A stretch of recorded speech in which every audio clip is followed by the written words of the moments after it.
Morning student. Previous class में हम quantum संख्या का निर्धारण किए थे। आज हम अफबाऊ प्रिंसिपल का निर्धारण करेंगे, जिसे अफबाऊ नियम कहते हैं। देखिए, ये अफबाऊ किसी वैज्ञानिक का नाम नहीं है। अफबाऊ ये जर्मन शब्द है। जर्मन भाषा में, जर्मन भाषा के इस शब्द से, जर्मन भाषा का शब्द है ये अफबाऊ। इसका अर्थ होता है बिल्डिंग अप, जिसे हम कंस्ट्रक्शन भी कहते हैं।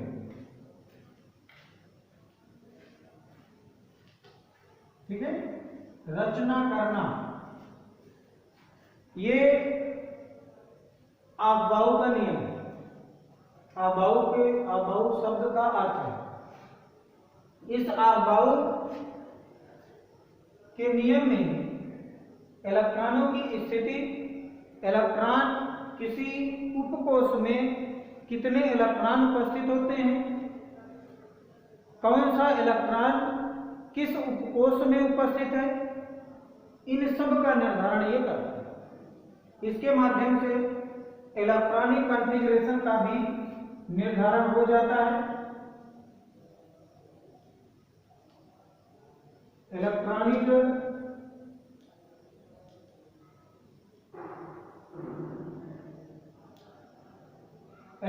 कॉन्फ़िगरेशन का उपयोग करके हम प्रत्येक तत्व में आकर्षण या प्रतिकर्षण, बहुत सारी विशेषताओं का हम अध्ययन कर सकते हैं। सबसे मोस्ट इंपोर्टेंट इलेक्ट्रॉनिक कॉन्फ़िगरेशन होता है अफबाऊ नियम में। इलेक्ट्रॉनिक जो कॉन्फ़िगरेशन किया गया था, उसे हम एक स्ट्रक्चर के माध्यम से समझेंगे। जैसे देखिए,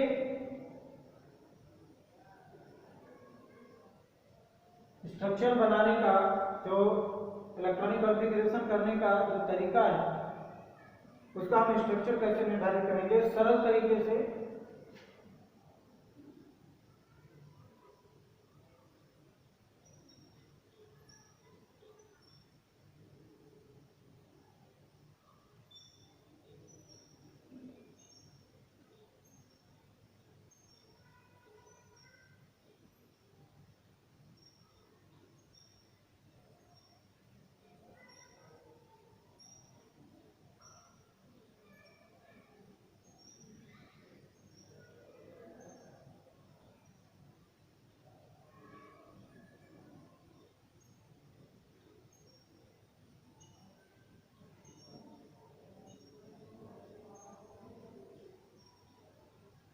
देखिए, इसमें आप 1s डालेंगे, इसमें 2s, इसमें 3s, इसमें 4s, इसमें 5s, इसमें 6s और इसमें 7s। यानी ये s का पार्ट है, ये p का पार्ट है।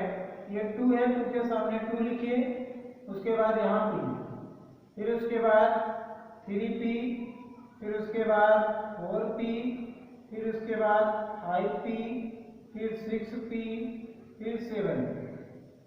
इस तरीके से हम आगे चलेंगे। इसमें d लिखेंगे, कौन सा 3d, इसमें लिखेंगे 4d, इसमें लिखेंगे 5d, फिर 6d, फिर आएंगे यहाँ पर 4 रहेगा, इसमें f लिखेंगे।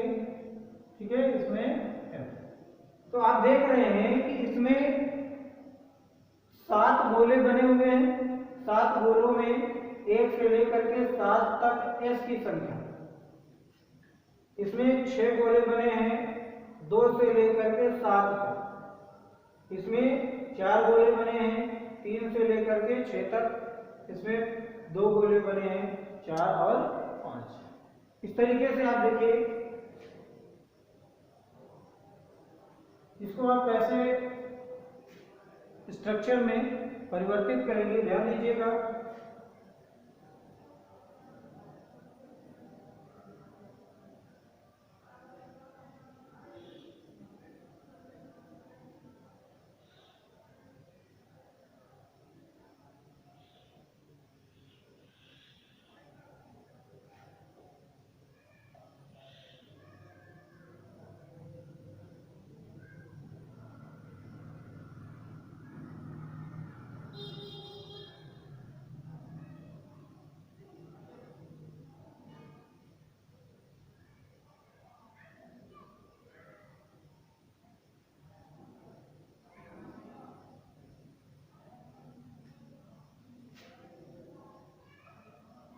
देखिए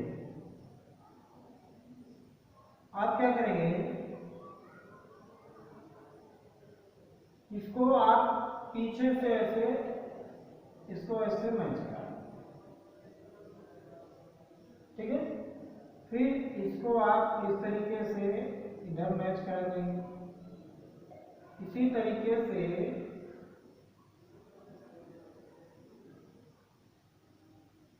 आप इन सब को मिला दें।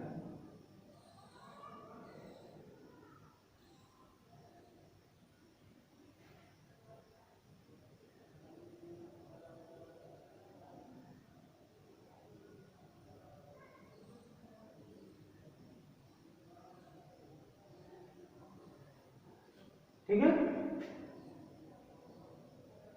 यहां पर देखिए अब आप बहुत आसानी से इलेक्ट्रॉनिक कॉन्फ़िगरेशन को निर्धारित कर सकते हैं अबाउट प्रिंसिपल में। 1s के बाद आप देखिए कहां जा रहा है, 2s के बाद 2p के बाद 3s, फिर उसके बाद 3p, फिर 4s, फिर 3d, 4p, 5s। इस तरीके से आप आगे की ओर बढ़ते जाएंगे और इलेक्ट्रॉनिक कॉन्फ़िगरेशन अर्थात उपकोष में इलेक्ट्रॉनों को आप संयोजित करते चले जाएंगे। जैसे देखेंगे हम यहां पर लिख रहे हैं 1s, फिर क्या आएगा 2s,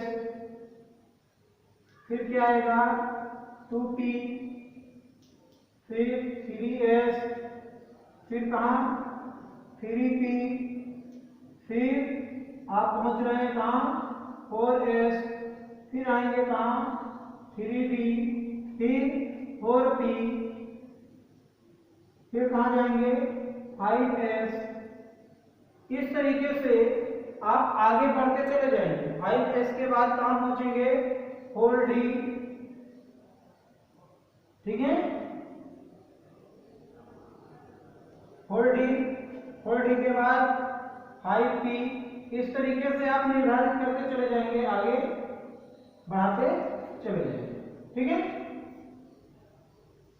यहां पर अगर हम इलेक्ट्रॉनों का विन्यास करें, इलेक्ट्रॉनों का निर्धारण अगर करते हैं तो हम जानते हैं कि s में अधिकतम इलेक्ट्रॉनों की संख्या 2 होती है, p में अधिकतम इलेक्ट्रॉनों की संख्या 6 होती है, d में अधिकतम इलेक्ट्रॉनों की संख्या 10 होती है और f में अधिकतम इलेक्ट्रॉनों की संख्या 14 होती है। तो आप s में 2 लिख देंगे, p में 6 लिख देंगे, d में 10 लिख देंगे, ठीक है। आप इस तरीके से इलेक्ट्रॉनों का वितरण भी कर देंगे, ठीक। जैसे मान लीजिए इलेक्ट्रॉनिक विन्यास करना है, सोडियम तत्व है, सोडियम का परमाणु क्रमांक कितना होता है 11 होता है, तो परमाणु क्रमांक इसका 11 है, तो 11 इलेक्ट्रॉन को हम विन्यासित करेंगे। क्या आएगा 1s 2 2s 2 2p 6 3s 1।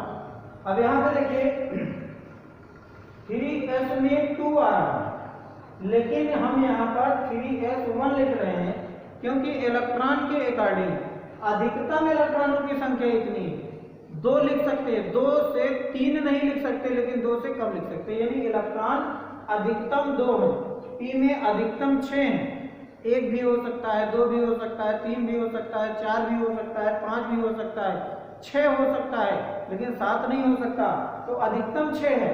तो यहाँ पर सोडियम के पास 11 इलेक्ट्रॉन ही है, तो 2 2 4 6 10। अब जो s में जो इलेक्ट्रॉन पहुंचेगा वो केवल 1 होगा, इसीलिए 3s1, ठीक है। उम्मीद है कि आपको बहुत अच्छे से समझ में आ गया होगा। आप इसी तरीके से इलेक्ट्रॉनिक विन्यास किसी का भी निकाल सकते हैं।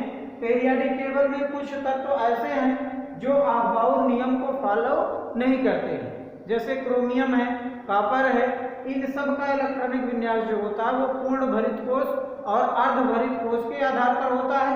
इसलिए आप लेकिन अधिकतम जो तत्व हैं उन सब का निर्धारण अभाव प्रिंसिपल के माध्यम से कर सकते हैं। ठीक है, उम्मीद है कि बहुत अच्छे से समझ में आया होगा। अगर कोई क्वेश्चन आपके दिमाग में बन रहा होगा तो कमेंट करके आप उसको सॉल्व कर सकते हैं। ठीक है।